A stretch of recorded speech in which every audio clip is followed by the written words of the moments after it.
players, hello, welcome to the World of Warcraft Alpha Legion character creation screen. Now, I'm obviously quite behind on this. I did actually get access to the alpha a while ago, but then when I went to go and try it out, it was actually brought down. Now it's been brought back up, I can create some videos for it, so that's what I'm going to go and do. And we're going to start off with creating our Demon Hunter. So as you can see, you can either pick from a male or female Night Elf Demon Hunter, or a female or male Blood Elf, depending on your preference or your racial preference, since you can only be one for either faction. So if you're playing Alliance, it's going to have to be Night Elf. If you're playing Horde, it's going to have to be Blood Elf. So starting with Alliance is what I'll probably go for, because that's typically where all my characters are. Let's have a look. I would be a male Night Elf as well. Try and get me that Illidan. So we're going to look at the information for the Demon Hunter. It's tank or melee, embrace chaotic powers and do damage to your foes, fault glide or double jump in and out of combat. These are little bonuses. You get an example of the abilities, so quickly rush forward, or unleash eye beams for damages, AoE kind of damage, metamorphosis, transform and do huge damage. Okay, so Demon Hunters are dark outcasts that use forbidden demonic magic to hunt and kill their enemies. These are the benefits you get as a Night Elf, or if you were to compare it to the Blood Elf. Dare say the Night Elf look a little bit better, but to be fair, the Demon Hunters may silence nearby opponents. That does seem to fit the Demon Hunter quota a lot more if you're familiar with Warcraft 3. Mana burn, cough cough. But yeah, I do like my stealthiness. So let's go with the male Demon Hunter and customize that. So begin with your skin color. You can go all the way up to here. You've got quite a few varieties in terms of skin color. Like you can get this kind of sickly green color to a beige color. The lower down you go, the more ripped he gets, until he gets really weird. I'm not even sure that's ripped. That just looks more sort of like draconic, like it's got these more like dragon scale kind of look. That looks pretty badass. But I think this is the one I settled for, because he's got the cool green glows underneath. I do quite like the draconic look actually now. I did create a character just to test it out, but I didn't really get very far other than the first quest, so I wanted to experience the questing zone for the first time fresh basically. So let's have a look. I'm starting to like the draconic one a bit more now actually, looking at it. You may as well go pretty dark and evil with it.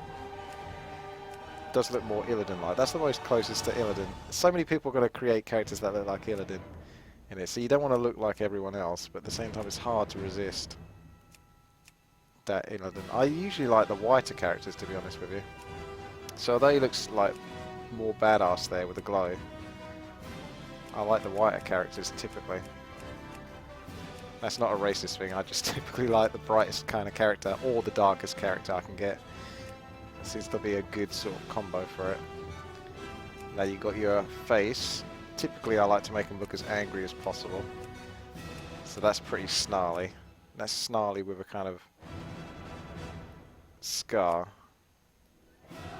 Quite like that one though. I feel like a lot of people will pick that one. This one looks just a little bit more miserable because of the way he's got these kind of dimples there across his cheeks. So he looks even more scowly there. Let's have a look. We've got hairstyle. Ah, that's very Illidan-ish.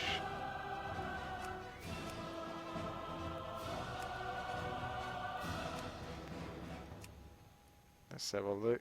That's a long ass ponytail. That's an even longer ass ponytail. I think you got to go with the kind of orc style. Like that. Looks pretty badass. Although it's missing the hair at the back. Looks a bit odd from the back if he's doing that. But you might miss out on the tattoo action, because tattoos are another option. You can just kind of go. That's more Illidan.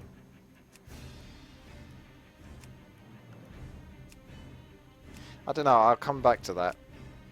Let's have a look. Let's go to the hair colour. I typically always go with white, because it just kind of like the brightest and makes them look a bit older. A bit more worn.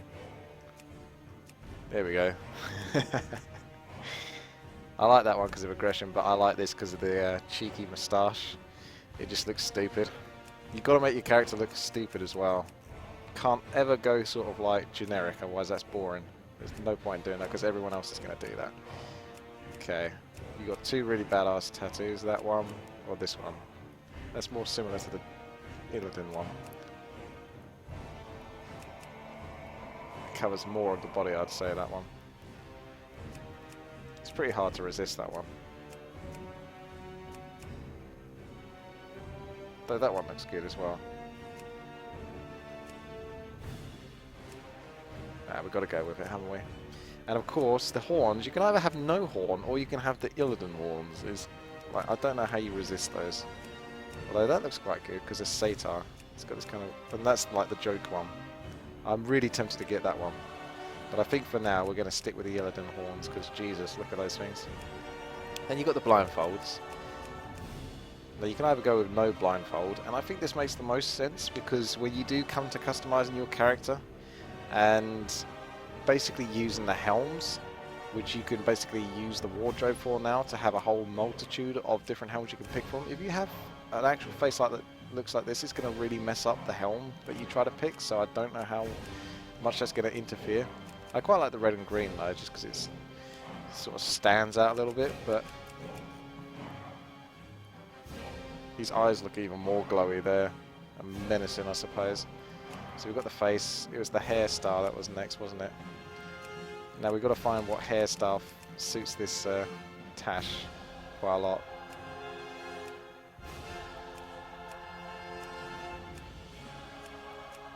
That looks quite silly. Oh my, yeah, I quite like that. Very angular as well. I try to go for angular looking characters.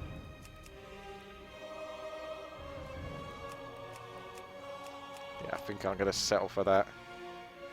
Just back to the hair colour. Either that or bright green. If he's purple, actually the purple looks really stupid because it kind of works hand in hand with the green.